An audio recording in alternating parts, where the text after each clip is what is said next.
XRP holders, congratulations, it's official. Hello, beautiful people. Shalom, money makers. I want to talk to you guys about XRP, about the crypto market, what's happening today. We have a little thing called CPI that is coming in just a few hours. In a normal week, this would have been the biggest thing on the docket, but after just a crazy week of ups and downs and drops and pops and news and we've experienced all the emotions this week, CPI has taken a little bit of a backseat, but the market is reacting to this. We'll take a look at this in just a second. We'll talk about everything that's going on, what's happening with XRP, what was the real reason behind President Trump's decision to delay the tariffs. We'll talk about that as well. And we'll have an update on the SEC versus Ripple case. So all the latest and the greatest news. All I ask from you, you can hear I'm a little bit sick. So all I ask from you is that you give me a beautiful smile, to send out the good vibes so I'll get well, right? I'll get well. Smash that like button because likes are for free and you have been doing a better job and XRP went up in price. So there must be a straight correlation between the two. I'm just saying. All right, wink, wink. Of course, there's no real correlation between the two, but it doesn't hurt to do it. I know a lot of you are on your phone. So what you got to do is you got to get out of full screen, because I know you're watching me horizontally. You got to get out of full screen, go down a little bit, and then boop, that's it. Okay, let's get into it. So currently, XRP is sitting at $1.98, down 3.2% on the day. Now you might be saying, Avi, we had such a great pump last night. Why is the market not pumping anymore, right? Why are we not seeing XRP all the way back at 2.5 or at 226? What's going on here? Why is XRP stuck? Well, it's not just XRP, it's the whole market. Bitcoin got a break, right? S&P 500 is down also. You can see this is pre-market, it's down 2.5%. If you go, you can see NASDAQ 2 as well. And so the market is, I wouldn't call it stunt, but it got a break, right? Got a pushback because of what is potentially coming today with the initial jobless claims and the CPI. So it could be a double whammy. Usually it's not on the same day. Usually it's different days this comes. Usually we see the CPI on Wednesday, not Thursday. It happened this month. It comes out on Thursday. And so the markets are waiting and anticipating to see what happens there. And that's why if you look at the graph, you can see that we popped up. We had the initial pop up last night and then sell off, right? It hit a brick wall, but it was the whole market. The whole market reacted the same. It hit that brick wall there. Same thing with the S&P 500. We hit the brick wall and it started coming down. Okay, so the whole market just paused for a second and said, oh, wait. Let's not get too excited. We have CPI tomorrow, so people are pulling back a little bit. We'll get to the, Peter Schiff and what he's saying more towards the end of the video, because I want to put negative stuff at the end. We'll leave that to the end. Stay positive, right? The people are feeling, a little bit concerned about what's happening because we've experienced the volatility of the past few days. If you just look at the graph, it's an ugly graph. Let me remove the levels, right? Down and then up and then down and then up. So it's been a very emotional roller coaster over the past few days, and I understand why the market would be a little bit concerned or a little bit, cautious. Cautious is the word that I like to use there. So they're saying it's about to be around 2.6. And if we get a little bit lower than that, we could potentially see a nice movement there. The funny thing is that we talked about this in the morning, and the word on the street is the real reason why Trump decided to pause the tariffs is this. Let's take a listen to what Gasparino said on Fox News. What? Technical difficulty time. But the sound was off. Well, I mean, because of the mixed messaging, how can you doubt them? I mean, let's be clear what happened. Who capitulated here and why? And I don't want to say this because I'm a patriot. I'm an American. But it is the White House who capitulated based on everything I hear and all my sources. And the reason why is because of the bond market and what happened last night. Besant knows this better than anybody. When you have yields on the 10-year rising to 5%, stuff starts shutting down. When you have the lending markets screwed up. By the way, who was dumping the bonds? Somebody asked them if it was China, right? Mm-hmm. It wasn't. It was Japan. While he was negotiating with Japan, according to my sources, who are running major money management firms that are involved in the bond market, without giving up names, Japan was dumping bonds because they believed this was not a great place to do business. That forced their hands. Now, what you can say, I think, legitimately here, is Trump decided to take the win. And here's why. There was overwhelmingly, deal potential here among the entire world, except for maybe China, right? Everybody really wanted something. So he did take the win, but make no mistake about it. Peter Navarro was talking as of yesterday about not taking the win, and now they did. And it's all because of the bond market. I want to point out. So that's what he's claiming there. And I saw says, round of applause to the Japanese hedge fund that was 60x leveraged on the 10-year bond that blew up last night to save the world from the Great Depression. We will not forget your sacrifice.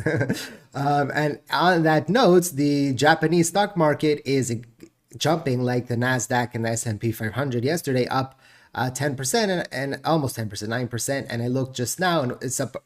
It dropped a little bit. That was when it opened up. So you can see basically had the same pop up as the US stock market, and since then is consolidating. It will be very interesting to see again pre-market. We're seeing the futures drop a little bit, and where's the VIX here? The VIX is coming up a little bit. So again, a lot of this could change. I'm recording this now. There's about 8, when does it come out? 8:30, so that's 3:30 my time. So it's about in 3 hours from now when I'm recording, we'll get the announcement on the CPI, and then we'll know a little bit better where we're going today. Again, that's why I'll never tell you to buy, to sell, or to hold. Of course, not financial advice. Always do your own due diligence before you decide to invest. I don't know what the CPI numbers are going to be. Maybe they're really bad, and the market, even with all this, people are still freaked out, and maybe they're okay, and it, starts, we don't know. Let's see what happens today. It's going to be, again, a very interesting day, and we'll see how it plays out. Okay, so very interesting day. Of course, don't forget to smash the like button, subscribe to the channel, and ring the bell so you get notifications about new videos that drop. Justin, pro-Bitcoin Paul Atkins, officially confirmed as the new SEC chairman. Yay! Right? We go from Gary Gensler, maybe the worst SEC chairman ever, to a pro-crypto SEC chairman, to a pro-crypto administration, to a pro-crypto president, all in a span of 6 months. And yes, the prices haven't been amazing. We didn't get into the banana zone. We talked about this last night a little bit about the M2 that might be affecting significantly what's happening. Of course, the tariffs and all that.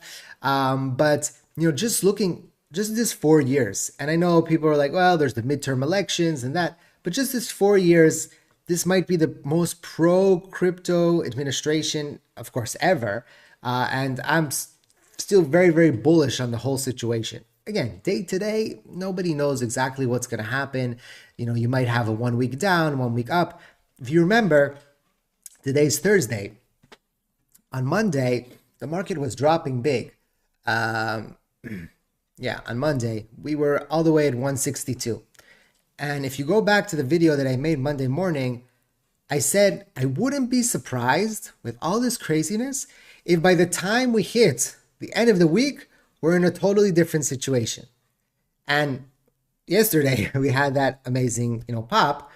But again, if the numbers come out good today, tomorrow, CPI, PPI, we could be even higher than we were at the end of last week, Friday, Sunday, and Friday, right, when we started selling off. We could even be up here in 220, 230 here for XRP, and maybe Bitcoin, gets back to that 85,000. Again, if there's good news, this could happen. And it was kind of a amazing prediction that I said, hey, I wouldn't be surprised if that happens, because this is, from my experience, things tend to work out.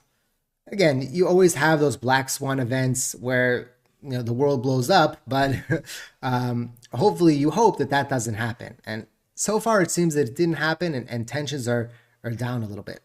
On the SEC versus Ripple, so now we have the new SEC chairman, right? And Fred Rispoli said on SEC versus Ripple, I expect to see something happen on or before the next Wednesday, 16th of April, the due date for Ripple's appellate brief. Ripple cannot get an extension and either has to file it 10% or there will be a notice of settlement withdrawal, 90% probability. So this, and it says Atkins should be sworn in by then. Yes, he should. So this will probably happen before the 16th of April, and we'll see. Also, interestingly, yesterday was the day, Wednesday, that the tariffs were supposed to go into play. From all the, the hoopla of yesterday, I forgot about that. So it's interesting that they decided to postpone it exactly on the day that it was supposed to start coming into play, the reciprocal ones. So very interesting that played. I remember we were talking about the 9th of April, and I just looked, today's the 10th. So that was supposed to happen yesterday, right? Very interesting how that played out in the end. Again, it could be because of the bond markets and the Japanese that were selling there. But interesting situation, how it played out and how so far, again, we'll talk about the negative people in just a second. I have a sneeze.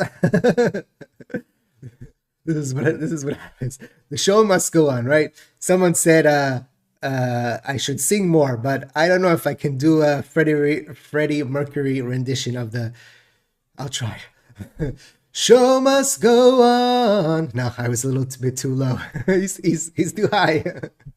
And I'm stuffed up. Usually when I'm stuffed up, I get that sexy Barry White voice, right? It was the 3rd of September. No, that was bad too. I'm sorry. My voice is all out of whack. I can't sing. So it's gonna be interesting to see how this plays out. And again, Canada agrees to negotiate a new trade deal with the United States. So remember, in the beginning, all the fear was Canada and Mexico. China was, and seems that Canada is warming up a little bit, even though it's cold in Canada. They're warming up a little bit, and maybe we'll get a deal there. So it's going to be very interesting. And on the China front, according to Zero Hedge here, China leaders to meet on stimulus after Trump's tariff shock. The situation is that the Chinese money, the yuan, is devaluing, and they might need to put stimulus into their economy or make a deal. And so we'll see what happens here. It's going to be interesting. People are talking about how a lot of American companies are already shifting and trying to figure out how they can shift their supply chains to other countries and get out of China. And that might hurt China significantly. So they probably want to do a deal before that happens, because if they're already moving out, it will be very hard to come back. They're in China, and it's not as cheap as it used to be in China. There's other places that are more cheaper, and it will be hard if they taste it anew. I had an analogy in my head that I'm gonna keep to myself. It was not safe for work. But if they taste, something new, something sweeter, maybe they won't want to come back to the Chinese. So it's gonna be interesting to see how that plays out. And then you have people like Peter saying, and he was saying that if the president didn't do anything, that we could potentially see Wednesday or Thursday, a Bloody Monday kind of scenario, 1987 Monday scenario, sell-off that we had a 25% drop there. He was already talking about that yesterday or the day before, and he's being very negative. He's also anti-Bitcoin, by the way, and he's pro-gold. He says, today, U.S. stock market rally is a bear market rally and likely an opportunity to sell. 10% across the board tariff remains in effect, and there will be heightened risk over the next 90 days. Plus, the trade war with China is still waging and treasury prices are still falling. Right? So this also, there's also investors, people that are thinking like Peter and want to be cautious and want to stay ahead of the curve and say, you know what? We had a very good day, but that doesn't mean that, the rough times are over, and I'm going to continue to have my defenses in place. It depends if you're in crypto or stocks. You're crypto, maybe you're short on the market, or you have a certain position, a leverage position that may be a short. If you're in the stock market, you maybe buy put options, or you buy UVXY or something like that that follows the VIX. There's a lot of things that can happen. SQQQ, short on the QQ, all kinds of tools that you can potentially use. And again, that's up to you. I have to renew my insurance policy now for my car. 20 years of driving and I never had an accident, but last year my wife had an accident and we needed to use the insurance. But I paid insurance for 20 years and nothing happened, right? That was wasted money. Same thing in the markets. You have to decide, you want to pay insurance? Do you want to do that or not? And you say, okay, that money could be thrown away, but it's about risk management sometimes. Again, that's up to you. Okay, and I have to renew it. They're probably going to hike my my insurance up, right? In general, insurance here has gone crazy because, well, I don't want to get into it why that's happening, but I'm going to have to pay a lot for insurance, I think. I'm afraid of the phone call. We'll see what the numbers are going to be. But, interesting time ahead. And, if you're watching this after the CPI numbers came out, so let me know in the comment section, let everybody know what the situation is. Of course, remember, I'll never contact you on social media asking you to sign up to anything or to send me any money. Those are scammers.